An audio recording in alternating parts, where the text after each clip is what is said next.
One of the most poignant exhibits in this museum is a little pair of shoes. They're only about 14 centimeters long, but the story they tell runs volumes.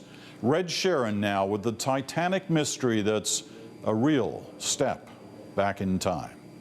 Well, aren't they something? Eh? It's hard to believe they're as old as they are, fragile yet. And what they represent. Absolutely. So small you can cradle them in your hand.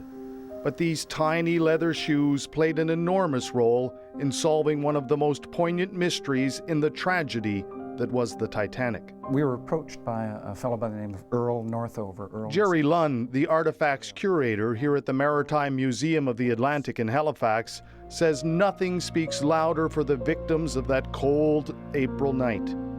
When you first went to touch those shoes, you were quivering. Oh, my hands shake anytime I come close to these things, and I get a little bit of, hair stands up on the back of my neck.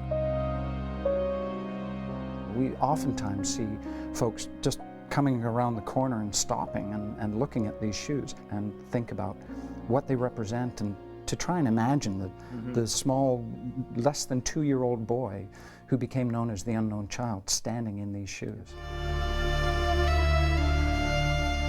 The shoes are here thanks to this man, Sergeant Clarence Northover.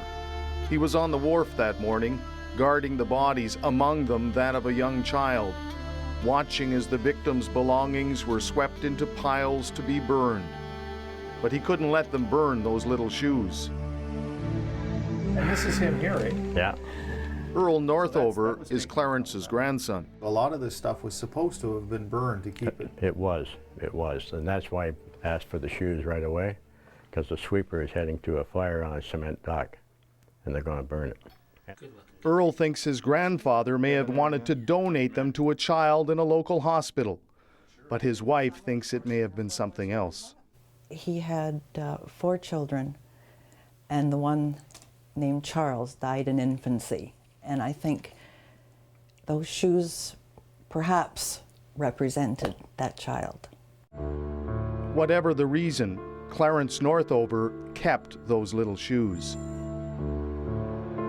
The unknown child was laid to rest beside dozens of other victims buried here at this Halifax cemetery. Decades passed when in early 2000s, science and curiosity intervened in helping to unearth a 100-year-old mystery.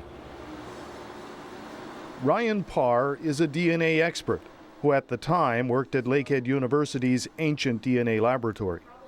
For me, ancient DNA analysis is almost like reaching back to the past and interviewing someone that was there.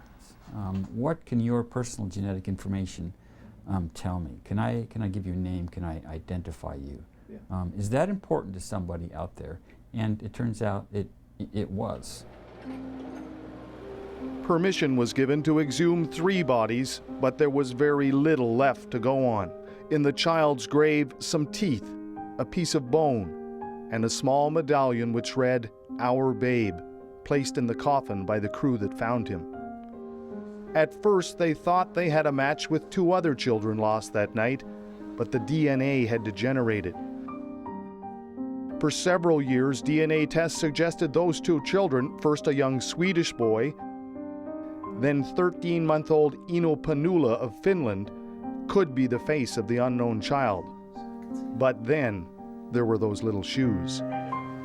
Earl Northover had decided they needed to go back to Halifax. My grandfather and father say, get them back. That's where they belong. To carry history on, to let other people enjoy, see what it was all about. Yeah. Who knew they held the missing piece of an almost century-old puzzle? Thrilled to get them, the museum verified their authenticity and soon realized those little shoes told them something else. The initial DNA analysis was wrong. We looked at those shoes and said, wow, this doesn't fit a child that's a year old. Yeah. Impossible. Now the shoes were probably hand-me-down, but if the child had been in the North Atlantic, a year-old wearing those shoes, they wouldn't have still been on the feet. No. So we thought, you know what, let's start to look for older children. And that's sort of when the eureka moment came. They went back to the laboratory. A dentist found better DNA deep in the molar of one little tooth. DNA that almost 100 years later finally gave the answer. 19-month-old British boy Sidney Leslie Goodwin was traveling with his entire family in third class on their way to a better life in America. All perished. His little body was the only one ever recovered. His little shoes, the key to discovering his identity. And without those baby shoes, nobody would know him. I think he kept those shoes sort of to save a life almost. And he certainly helped to identify one. He certainly Sure did. helped to identify one, is right. To touch those Jerry shoes. Lunn couldn't agree more. As a parent, I look at these and I'm touched by thinking of how awful it was, not only for the victims of the sinking, but those who were left behind, those who were left to wonder. Among those left to wonder, Carol Goroff Goodwin, one of the relatives who was there when little Sidney's remains were once again laid to rest. It was a happy occasion for the identification, for the closure. As my cousin is reading the names, there's this very gentle drizzle. And then when the last toll was rung, the drizzle stopped. His relatives also decided that day to make a request. Leave his gravestone as it is, without the name Sidney Leslie Goodwin, as a permanent tribute to all the children who lost their lives that fateful day. Reg Sherren, CBC News, Halifax.